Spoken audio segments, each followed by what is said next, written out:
এখানে জুলু কিংবা ফিলিপিনোরাও বিষাক্ত বুমেরাং বাগিয়ে আছে কিনা এবং মানুষ পেলে তারা বেগুন পোড়া করে খেতে ভালোবাসে কিনা এই জাতীয় একটা কুটিল জিজ্ঞাসাও আমার মনে জেগে উঠেছে ততক্ষণে, কিন্তু নিজেকে সামলে নিলাম। খানিকটা আসতেই গাড়িটা ঘস ঘস করে ব্রেক কষলো একটা। আমি প্রায় আর্তনাদ করে উঠলাম, কিরে বাঘ নাকি? আরদালিরা মুচকি হাসলো। না হুজুর, এসে পড়েছি। ভালো করে তাকিয়ে দেখি, সত্যিই তো এসে পড়েছি, সন্দেহ নেই। পথের বাঁ দিকে ঘন শালবনের ভেতরে একটুখানি ফাঁকা জমি, সেখানে কাঠের তৈরি বাংলো প্যাটার্নের একখানা দোতলা বাড়ি। এই নিবিড় জঙ্গলের ভেতর যেমন আকস্মিক, তেমনি অপ্রত্যাশিত। গাড়ির শব্দে বাড়িটার ভেতর থেকে 2-3 চাপরাশি বেরিয়ে এলো ব্যতিব্যস্ত হয়ে। এত কষ্ট করে আপনি যে আসবেন সে ভাবতেই পারিনি, বড় আনন্দ হলো। চলুন চলুন, ওপরে চলুন। এত গুন্ডা থাকলে কি আর রাজা হয়? একেই বলে রাজোচিত বিনয়। রাজা বাহাদুর বললেন, আগে স্নান করে রিফ্রেশড হয়ে আসুন, টি ইজ গেটিং রেডি। বয়, সাহেব কো গোসলখানে में ले जाओ। 40 বছরের দাড়িওয়ালা বয়, নিঃসন্দেহে বাঙালি, তবু হিন্দি করে হুকুমটা দিলেন রাজা বাহাদুর, কারণ ওটাই রাজকীয় দস্তুর। বয় আমাকে গোসলখানায় নিয়ে গেল। আশ্চর্য, এই জঙ্গলের ভেতরও এত নিখুঁত আয়োজন। এমন একটা বাথরুমে জীবনে আমি স্নান করিনি। ব্র্যাকেটে 3-4খানা সদ্য পাট ভাঙা নতুন তোয়ালে, 3টে দামি সোপ কেসে 3 রকমের নতুন সাবান, র্যাকে দামি দামি তেল, লাইম জুস, উতিকায় বাথটাব, ওপরে ঝাঁঝরি, নিচে টিউবওয়েল থেকে পাম্প করে এখানে ধারা স্নানের ব্যবস্থা। একেবারে রাজকীয় কারবার। কি বলবে এটা কলকাতার গ্র্যান্ড হোটেল নয়?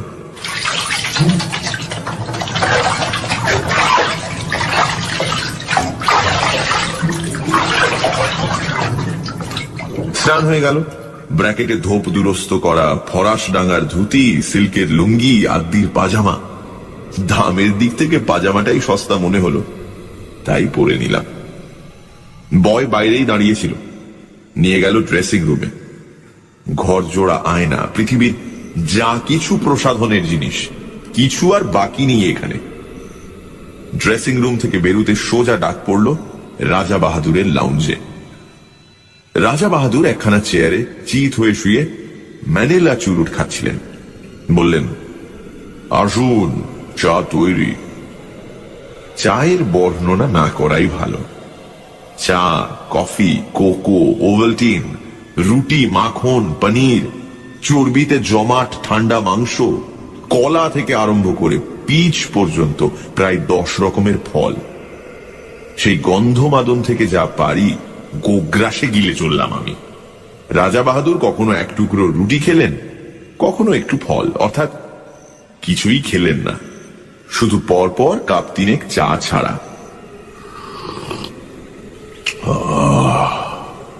তারপর আরেকটা চুরুট ধরিয়ে বললেন, একবার জানলা দিয়ে চেয়ে দেখুন। দেখলাম। প্রকৃতির এমন অপূর্ব রূপ জীবনে আর দেখিনি। ঠিক জানলার নিচেই মাটিটা খাড়া 300-400 ফুট নেমে গেছে। বাড়িটা যেন ঝুলে আছে সেই রাক্ষসের শূন্যতার উপর। তলায় দেখা যাচ্ছে ঘন জঙ্গল, তার মাঝ দিয়ে পাহাড়ি নদীর একটা সংকীর্ণ নীলোজ্জ্বল রেখা। যতদূর দেখা যায় বিস্তীর্ণ অরণ্য চলেছে প্রসারিত হয়ে, তার সীমান্তে নীল পাহাড়ের প্রহরা। আমার মুখ দিয়ে বেরুল, চমৎকার। 400 ফুট নিচে ওই অতিকায় জঙ্গলটাকে একটা নিরবচ্ছিন্ন বেঁটে গাছের ঝোপ বলে মনে হচ্ছে। নদীর রেখাটাকে দেখাচ্ছে উজ্জ্বল একখানা পাতার মতো। আশ্চর্য সবুজ, আশ্চর্য সুন্দর। অফুরন্ত রোদে ঝলমল করছে অফুরন্ত প্রকৃতি। পাহাড়টা যেন গাঢ় নীল রং দিয়ে আঁকা। মনে হয় উপর থেকে ঝাঁপ দিয়ে পড়লে ওই স্তব্ধ গম্ভীর অরণ্য যেন আদর করে বুকে টেনে নেবে, রাশি রাশি পাতার একটা নরম বিছানার উপর। অথচ আমি বললাম, ওখানেই শিকার করবেন নাকি? খেপেছেন, নামবো কি করে? দেখছেন তো পেছনে 400 ফুট খাড়া পাহাড়, আজ পর্যন্ত ওখানে কোনো শিকারীর বন্দুক গিয়ে পৌঁছয়নি। তবে হ্যাঁ, ঠিক শিকার করি না বটে, আমি মাঝে মাঝে মাছ ধরি ওখান থেকে। মাছ ধরেন? আমি হাঁ করলাম। মাছ ধরেন কি রকম? ওই নদী থেকে নাকি? সেটা ক্রমশ প্রকাশ্য, দরকার হলে পরে দেখতে পাবেন।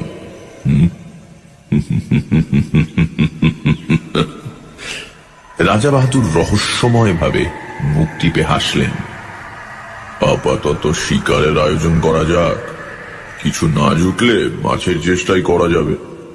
তবে ভালো টোপ ছাড়া আমার পছন্দ হয় না, আর তাতে অনেক হাঙ্গামা। কিছু বুঝতে পারছি না। রাজা বাহাদুর জবাব দিলেন না, শুধু হাসলেন।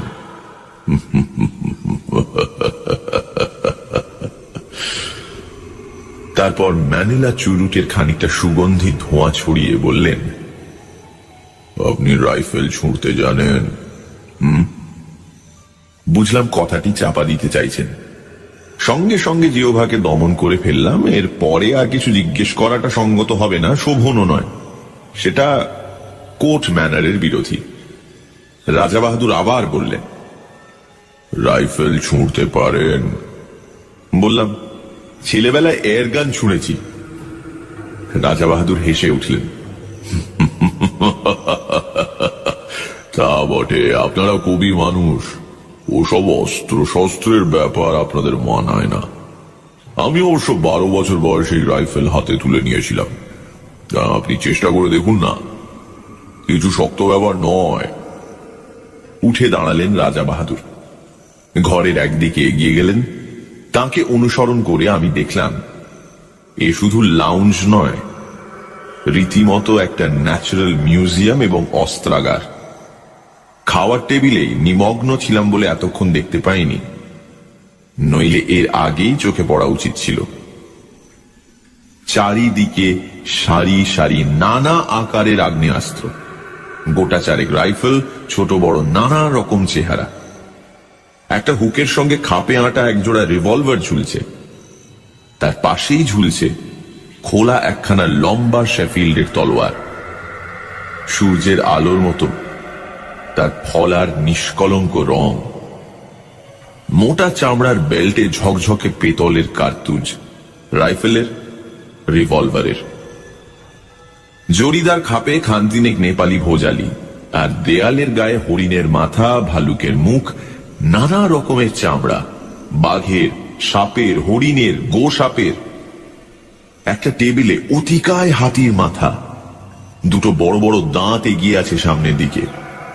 বুঝলাম এরা রাজা বাহাদুরের বীর কীর্তির নিদর্শন। ছোট একটা রাইফেল তুলে নিলেন রাজা বাহাদুর, বললেন, এটা লাইট জিনিস, তবে ভালো রিপিটার, অনায়াসে বড় বড় জানোয়ার ঘায়েল করতে পারে। হাতে থাকলে বুঝবেন কত বড় শক্তিমান আপনি। You can easily face all the rascals of.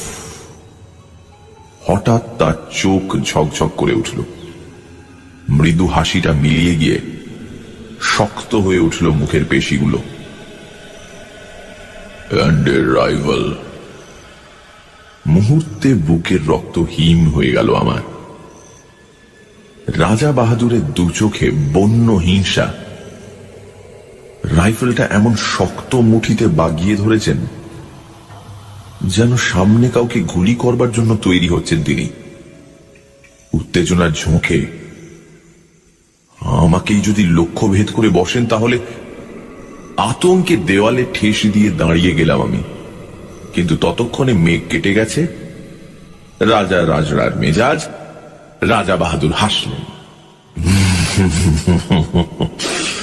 Well, পরে আপনাকে তালিম দেওয়া যাবে। সবই তো রয়েছে, যেটা খুশি আপনি ট্রাই করতে পারেন। চলুন এখন বারান্দায় গিয়ে বসা যাক। Let's have some energy. প্রাতরাশেই প্রায় বিন্ধ্য পর্বত উদরসাৎ করা হয়েছে, আর কি হলে এনার্জি সঞ্চিত হবে বোঝা শক্ত। কিন্তু কথাটা বলেই রাজা বাহাদুর বাইরের বারান্দার দিকে পা বাড়িয়েছেন, সুতরাং আমাকেও পিছু নিতে হলো। বাইরের বারান্দায় বেতের চেয়ার, বেতের টেবিল। এখানে ঢোকবার পর এমন সব বিচিত্র রকমের আসরে বসছি যে আমি প্রায় নার্ভাস হয়ে উঠেছি। তবু যেন বেতের চেয়ারে বসতে পেয়ে খানিকটা সহজ অন্তরঙ্গতা অনুভব করা গেল। এটা অন্তত চেনা জিনিস। আর বসবার সঙ্গে সঙ্গে বোঝা গেল এনার্জি কথাটার আসল তাৎপর্য কি। ফর্সা মুখ, গোলাপি রং ধরল। হঠাৎ অসুস্থ দৃষ্টিতে তিনি আমার দিকে তাকালেন। আচ্ছা, বলতে পারেন আপনি রাজা নন কেন? এরকম একটা প্রশ্ন করলে বোকার মতো দাঁত বের করে থাকা ছাড়া গত্যন্তর নেই। আমিও তাই করলাম। বলতে পারলেন না? না। আপনি মানুষ মারতে পারেন? এই আবার কিরকম কথা? আমার আতঙ্ক জাগলো। না। তাহলে বলতে পারবেন না। You are absolutely hopeless.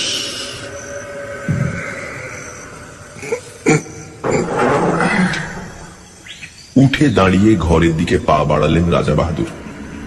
বলে গেলেন, I pity you, I pity you. বুঝলাম নেশাটা চড়েছে। আমি আর কথা বাড়ালাম না, চুপ করে বসে রইলাম সেখানেই। খানিক পরেই ঘরের ভেতরে নাক ডাকার শব্দ।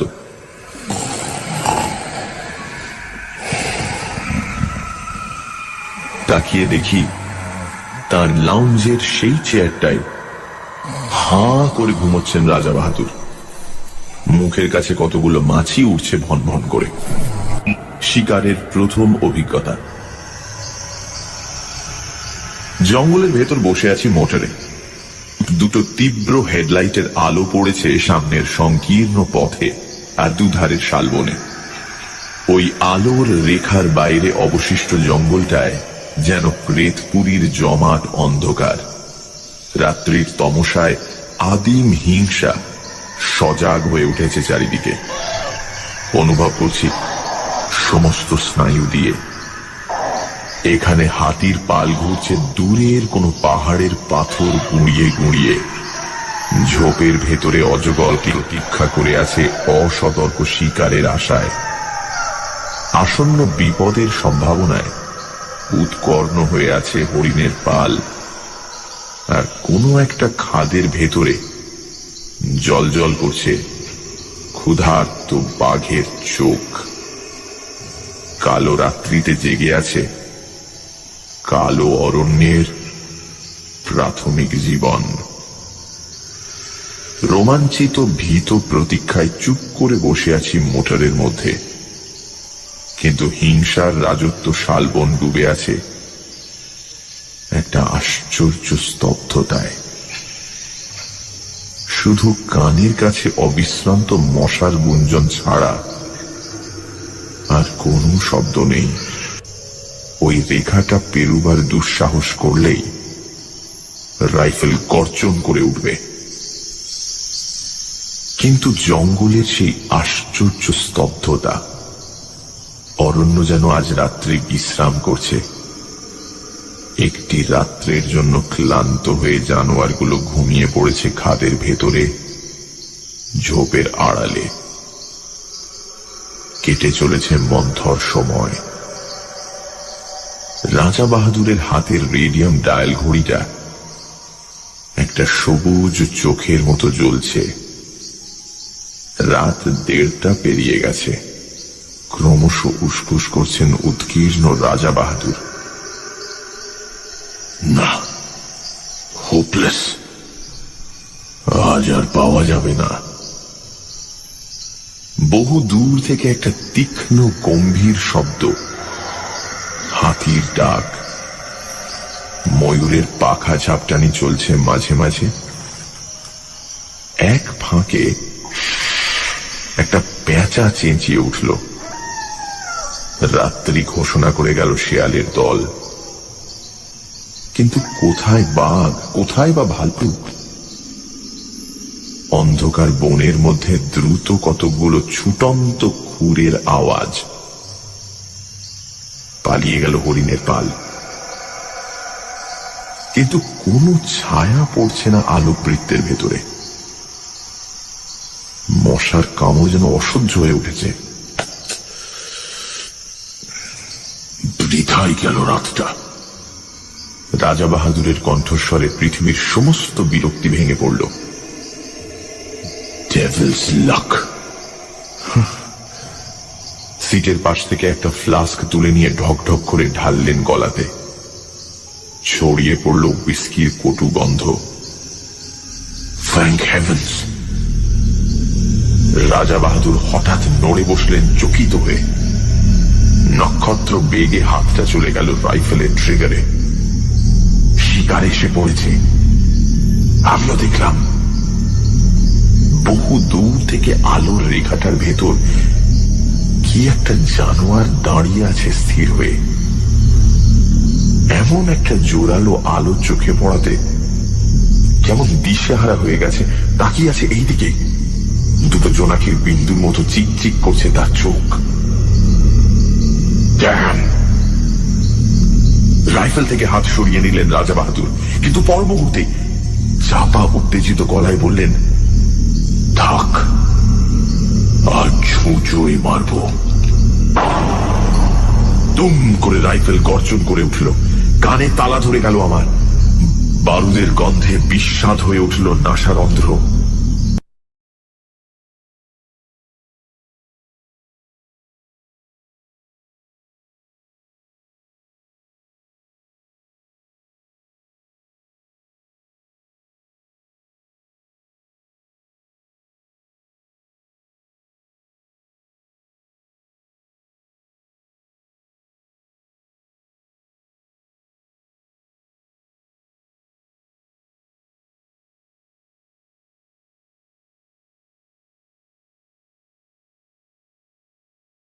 রাজা বাহাদুরকে আমি শ্রদ্ধা করি, আর গুণগ্রাহী লোককে শ্রদ্ধা করাই তো স্বাভাবিক। বন্ধুরা বলে মোসাহেব, কিন্তু আমি জানি ওটা নিছক গায়ের জ্বালা। আমার সৌভাগ্যে ওদের ঈর্ষা, তা আমি পরোয়া করি না। নৌকা বাঁধতে হলে বড় গাছ দেখে বাঁধাই ভালো। অন্তত ছোটখাটো ঝড়ঝাপটার আঘাতে সম্পূর্ণ নিরাপদ। তাই মাস 8 আগে রাজা বাহাদুর যখন শিকারে তার সহযাত্রী হওয়ার জন্য আমাকে নিমন্ত্রণ জানালেন, তখন আমি ঠেলতে পারলাম না। কলকাতার সমস্ত কাজকর্ম ফেলে ঊর্ধ্বশ্বাসে বেরিয়ে পড়া গেল। তাছাড়া গোরা সৈন্যদের মাঝে মাঝে রাইফেল উঁচিয়ে শকুন মারতে দেখা ছাড়া শিকার সম্বন্ধে কোনো স্পষ্ট ধারণাই নেই আমার। সেদিক থেকেও মনের ভেতরে গভীর এবং নিবিড় একটা প্রলোভন ছিল।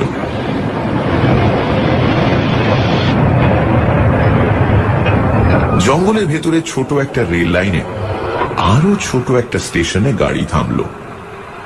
নামবার সঙ্গে সঙ্গে সোনালী তকমা আটা ঝকঝকে পোশাক পরা আরদালি এসে সেলাম দিল আমাকে। বললে, হুজুর চলুন। স্টেশনের বাইরে মেটে রাস্তায় দেখি মস্ত একখানা গাড়ি, যার পুরো নাম রোলস রয়েস, সংক্ষেপে যাকে বলে রোজ। তার রোজই বটে।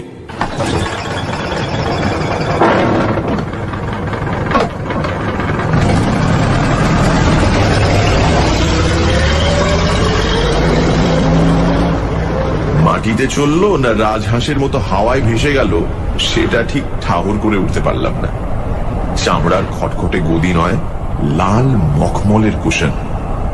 হেলান দিতে সংকোচ হয়, পাশে মাথার সস্তা নারকেল তেলের দাগ ধরে যায়, আর বসবার সঙ্গে সঙ্গেই মনে হয় সমস্ত পৃথিবীটা নিচের মাটির ডেলার মতো গুঁড়িয়ে যাক।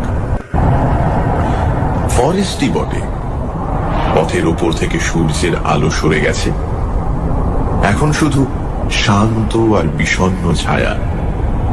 রাত্রির শিশির এখনো ভিজিয়ে রেখেছে পথটাকে।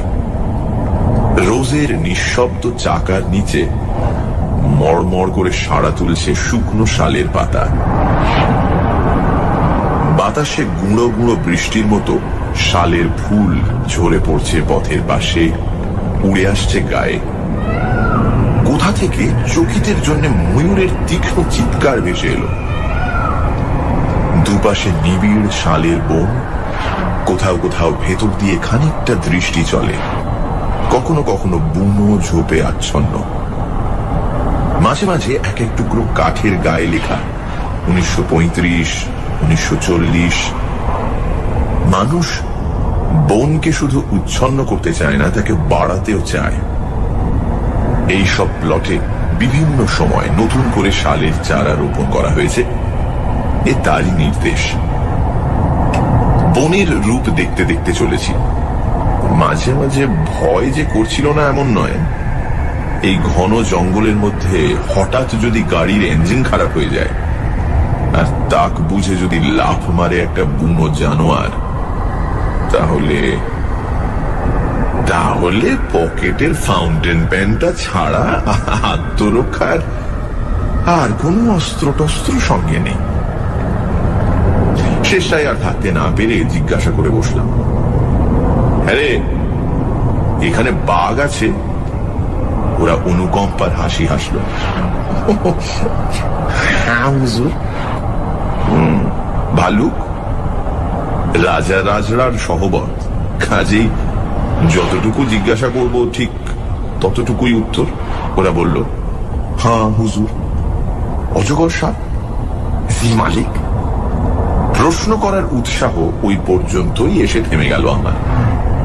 যেরকম দ্রুত উত্তর দিয়ে যাচ্ছে, তাতে কোনো প্রশ্নই যে না বলে আমাকে আশ্বস্ত করবে এমন তো মনে হচ্ছে না। যতদূর মনে হচ্ছিল গরিলা, হিপোপটেমাস, ভ্যাম্পায়ার কোনো কিছুই বাকি নেই। এখানে জুলু কিংবা ফিলিপিনোরাও বিষাক্ত বুমেরাং বাগিয়ে আছে কিনা, এবং মানুষ পেলে তারা বেগুন পোড়া করে খেতে ভালোবাসে কিনা, এই জাতীয় একটা কুটিল জিজ্ঞাসাও আমার মনে জেগে উঠেছে ততক্ষণে, কিন্তু নিজেকে সামলে নিলাম। খানিকটা আসতেই গাড়িটা ঘস ঘস করে ব্রেক কষলো একটা। আমি প্রায় আর্তনাদ করে উঠলাম, কিরে বাঘ নাকি? আরদালিরা মুচকি হাসলো। না হুজুর, এসে পড়েছি। ভালো করে তাকিয়ে দেখি, সত্যিই তো এসে পড়েছি, সন্দেহ নেই। পথের বাঁ দিকে ঘন শালবনের ভেতরে একটুখানি ফাঁকা জমি, সেখানে কাঠের তৈরি বাংলো প্যাটার্নের একখানা দোতলা বাড়ি। এই নিবিড় জঙ্গলের ভেতর যেমন আকস্মিক, তেমনি অপ্রত্যাশিত। গাড়ির শব্দে বাড়িটার ভেতর থেকে 2-3 চাপরাশি বেরিয়ে এলো ব্যতিব্যস্ত হয়ে। এত কষ্ট করে আপনি যে আসবেন সে ভাবতেই পারিনি, বড় আনন্দ হলো। চলুন চলুন, ওপরে চলুন। এত গুন্ডা থাকলে কি আর রাজা হয়? একেই বলে রাজোচিত বিনয়। রাজা বাহাদুর বললেন, আগে স্নান করে রিফ্রেশড হয়ে আসুন, টি ইজ গেটিং রেডি। বয়, সাহেব কো গোসল খানে में ले जाओ। 40 বছরের দাড়িওয়ালা বয়, নিঃসন্দেহে বাঙালি, তবু হিন্দি করে হুকুমটা দিলেন রাজা বাহাদুর, কারণ ওটাই রাজকীয় দস্তুর। বয় আমাকে গোসলখানায় নিয়ে গেল। আশ্চর্য, এই জঙ্গলের ভেতরও এত নিখুঁত আয়োজন। এমন একটা বাথরুমে জীবনে আমি স্নান করিনি। ব্র্যাকেটে 3-4খানা সদ্য পাট ভাঙা নতুন তোয়ালে, 3টে দামি সোপ কেসে 3 রকমের নতুন সাবান, র্যাকে দামি দামি তেল, লাইম জুস, অতিকায় বাথটাব, ওপরে ঝাঁঝরি, নিচে টিউবওয়েল থেকে পাম্প করে এখানে ধারা স্নানের ব্যবস্থা। একেবারে রাজকীয় কারবার। কে বলবে এটা কলকাতার গ্র্যান্ড হোটেল নয়?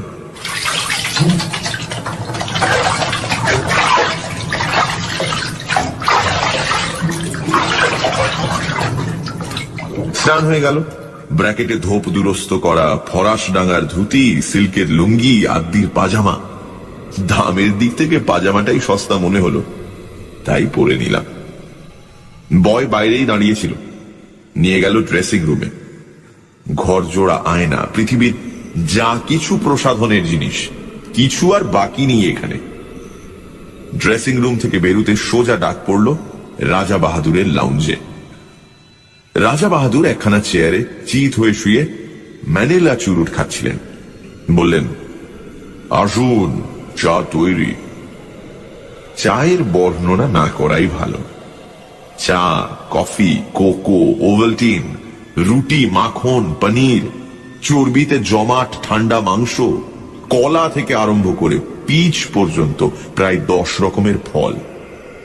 সেই গন্ধমাদন থেকে যা পারি গোগ্রাসে গিলে চললাম আমি। রাজা বাহাদুর কখনো এক টুকরো রুটি খেলেন, কখনো একটু ফল, অর্থাৎ কিছুই খেলেন না, শুধু পরপর কাপ 3 চা ছাড়া।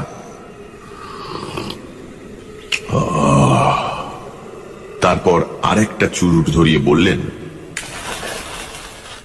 একবার জানলা দিয়ে চেয়ে দেখুন। দেখলাম। প্রকৃতির এমন অপূর্ব রূপ জীবনে আর দেখিনি।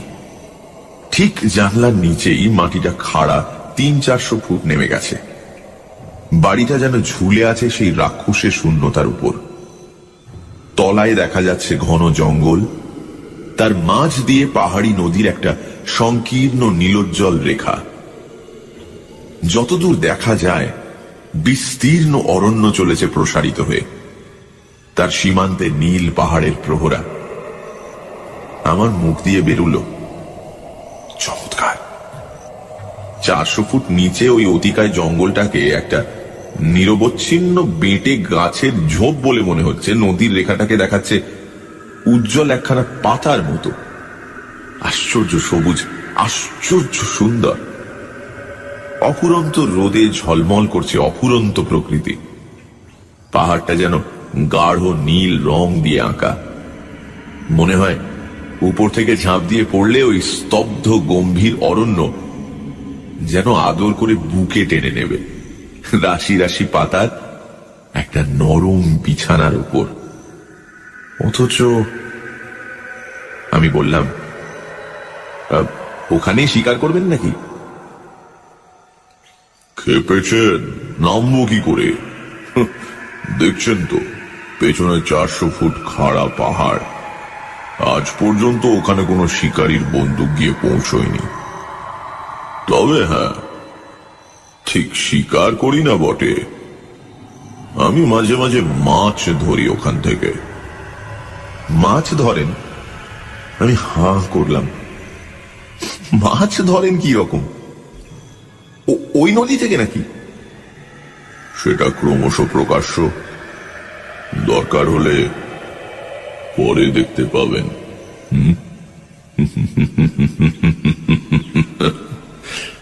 রাজা বাহাদুর রহস্যময় ভাবে মুখ টিপে হাসলেন। আপাতত শিকারের আয়োজন করা যাক, কিছু না জুটলে মাছের চেষ্টাই করা যাবে। তবে ভালো টোপ ছাড়া আমার পছন্দ হয় না, আর তাতে অনেক হাঙ্গামা। কিছু বুঝতে পারছি না। রাজা বাহাদুর জবাব দিলেন না, শুধু হাসলেন।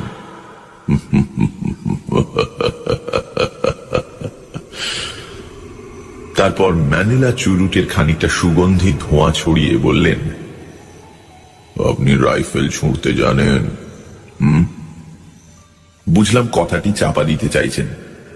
সঙ্গে সঙ্গে জিহ্বাকে দমন করে ফেললাম। এর পরে আর কিছু জিজ্ঞেস করাটা সঙ্গত হবে না, শোভনও নয়। সেটা কোর্ট ম্যানারের বিরোধী। রাজা বাহাদুর আবার বললেন, রাইফেল ছুঁড়তে পারেন? বললাম, ছেলেবেলায় এয়ার গান ছুঁড়েছি। রাজা বাহাদুর হেসে উঠলেন। তা বটে, আপনারা কবি মানুষ, ওসব অস্ত্র শস্ত্রের ব্যাপার আপনাদের মানায় না। আমি অবশ্য 12 বছর বয়সে রাইফেল হাতে তুলে নিয়েছিলাম। আপনি চেষ্টা করে দেখুন না, কিছু শক্ত ব্যাপার নয়।